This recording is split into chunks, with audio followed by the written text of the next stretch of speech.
मिश्रा जी 60 बरस के थे। 2 बच्चे भी थे, एक बेटी और एक बेटा। बेटी की शादी तो 10 साल पहले ही हो गई थी और बेटे की बस कुछ साल पहले ही। पत्नी का देहांत बेटी की शादी के कुछ सालों बाद ही एक बीमारी से हो गया था। भगवान की दया से बहू बहुत अच्छी मिली थी और एक प्यारा सा पोता भी हो गया था। दिन भर अपने पोते के साथ खेलते, किताबें पढ़ते, घर के काम भी कर देते।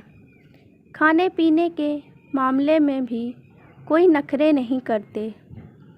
बहू जो भी देती वह खा लेते। ऐसा नहीं है कि बहू पूछती नहीं थी। शुरू में तो उसने कई बार पूछा कि बाबूजी नाश्ते में क्या बनाऊं, खाने में क्या खाओगे। लेकिन बाबूजी हमेशा यही कहते कि जो तेरा मन हो वो बना ले।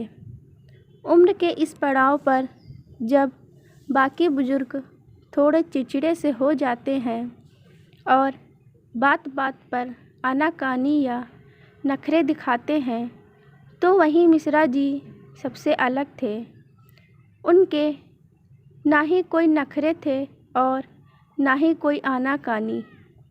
बहुत बार बहू के मन में यह सवाल आ गया कि आखिर बाबूजी की कोई तो इच्छा होगी या और कुछ। एक दिन हिम्मत करके उसने बाबूजी से पूछ ही लिया कि बाबूजी आप तो मेरे पापा से भी कम नखरे दिखाते हो।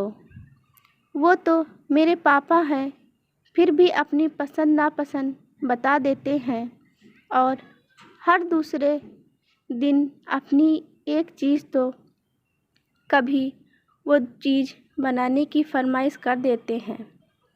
लेकिन मुझे इस घर में आए हुए 3 साल से ज़्यादा का वक्त हो गया है, लेकिन आपके मुंह से ऐसा कुछ भी नहीं सुना। बाबूजी ने बस हंस के बात टाल दी, तो उनकी बहू भी आज पक्का मन बनाकर बात जानने आई थी। उसने बोलना जारी रखा, बाबूजी ऐसे नहीं चलेगा। हर किसी के कुछ न कुछ तो नखरे होते ही हैं ना, चाहे कोई कितना भी सीधा क्यों ना हो, लेकिन नखरे तो होते ही हैं थोड़े बहुत। बाबूजी ने ऐसा कुछ नहीं है बहू, तू ज़्यादा सोचती है, कहकर बात टालती चाही। लेकिन इस बार बहू नहीं मानी। कहना जारी रखा कि बाबूजी मुझे विश्वास नहीं होता कि क्या आपकी मेरे सामने कोई झिझक है। अगर ऐसा है तो मुझे बताइए। मेरे लिए आप भी मेरे पापा ही जैसे हैं। मैं आजकल की बहुओं जैसी नहीं हूँ जो छोटी मोटी बात पर बुरा मान जाऊँगी। अपने पापा समान ससुर जी के थोड़े बहुत नखरे तो उठा ही सकती हूँ, या फिर आप मुझे इस काबिल भी नहीं समझते। बाबूजी के भाव थोड़े गंभीर हो गए।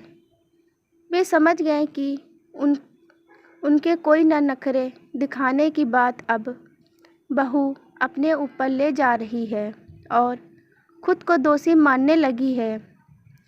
वे कुछ बोलना चाह रहे थे, लेकिन बहू ने बोलना जारी रखा, बाबूजी अगर आप मुझे अपना नहीं मानते या मुझसे कोई गलती हुई हो तो प्लीज़ मुझे माफ़ करिए।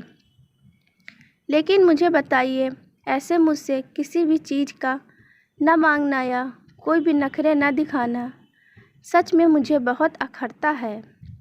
आखिर कुछ तो आपकी भी पसंद नापसंद होगी, कुछ तो नखरे होंगे। बाबूजी ने बहू रानी की सभी शंकाओं पर विराम लगाते हुए बस एक बात बोली और बात वहीं समाप्त हो गई। दरअसल बेटा, जब मैं 1 साल का ही था तभी मेरी माँ चल बसी थी, तो मेरे नखरे कौन उठाता और मैं किसको नखरे दिखाता। दोस्तों, आपको कहानी कैसी लगी कमेंट करके ज़रूर बताइएगा। कहानी पसंद आई हो तो वीडियो को लाइक शेयर करें और चैनल को सब्सक्राइब करें। वीडियो को पूरा देखने के लिए बहुत बहुत धन्यवाद दोस्तों।